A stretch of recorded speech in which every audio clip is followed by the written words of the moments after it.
Assalamualaikum warahmatullahi wabarakatuh. Perkenalkan, saya adalah Salsabila Putri, NIM L1A11999, Fakultas Pertanian Prodi Kehutanan. Tujuan dari pembuatan video ini adalah untuk memenuhi tugas mata kuliah Manajemen Sumber Daya Hutan.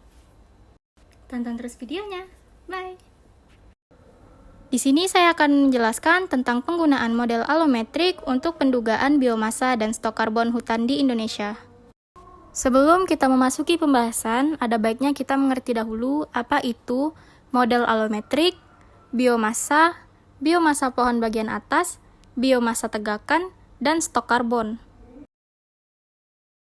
Model alometrik adalah model regresi yang menyatakan hubungan antara ukuran atau pertumbuhan dari salah satu komponen individu pohon dengan keseluruhan komponen dari individu pohon tersebut. Biomasa adalah total berat kering dari vegetasi, dinyatakan dalam satuan kilogram atau ton. Biomasa pohon bagian atas adalah total berat kering tanur bagian pohon di atas permukaan tanah yang meliputi batang, cabang, ranting, daun, bunga, dan buah, dinyatakan dalam satuan kilogram atau ton. Biomasa tegakan adalah akumulasi biomasa pohon persatuan luas area, dinyatakan dalam satuan ton per hektar. Stok karbon adalah karbon yang tersimpan dalam biomasa atau ekosistem hutan. Pedoman penggunaan model alometrik untuk pendugaan biomasa dan stok karbon hutan di Indonesia merupakan kebijakan teknis Kementerian Kehutanan yang didasarkan atas hasil penelitian model-model alometrik untuk pendugaan biomasa pohon pada berbagai tipe ekosistem hutan di Indonesia.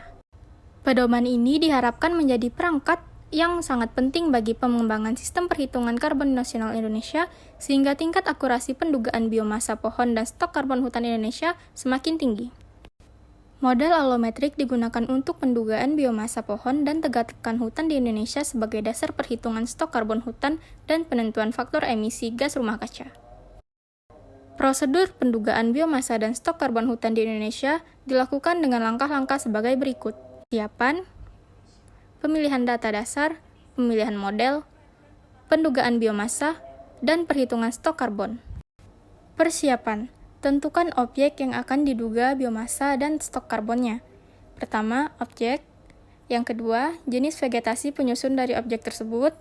Ketiga, tipe ekosistem hutan tempat keberadaan objek tersebut. 4. Letak atau lokasi di mana objek tersebut berada. Pemilihan data dasar. Terdapat 4 kemungkinan kondisi ketersediaan data dasar, yaitu pertama, ketersediaan data jenis pohon, diameter pohon, dan tinggi pohon. Kedua, tersedia data jenis pohon dan diameter pohon. Ketiga, tersedia data diameter pohon dan tinggi pohon. Keempat, tersedia data diameter pohon saja.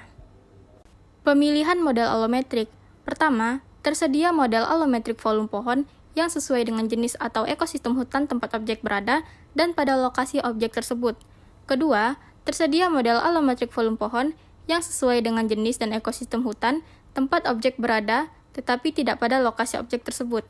Ketiga, tidak tersedia model alometrik biomasa pohon maupun model alometrik volume pohon.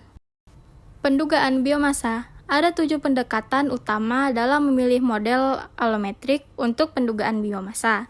Bisa kita lihat di sini, ada pendugaan pertama, kedua, ketiga, keempat, kelima, keenam, dan ketujuh.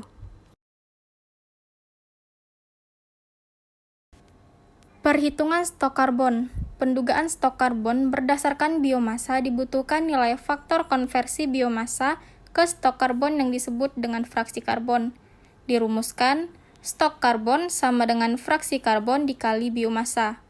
Konversi stok karbon ke CO2 ekivalen dapat menggunakan perbandingan massa atom relatif C12 dengan massa molekul relatif CO244.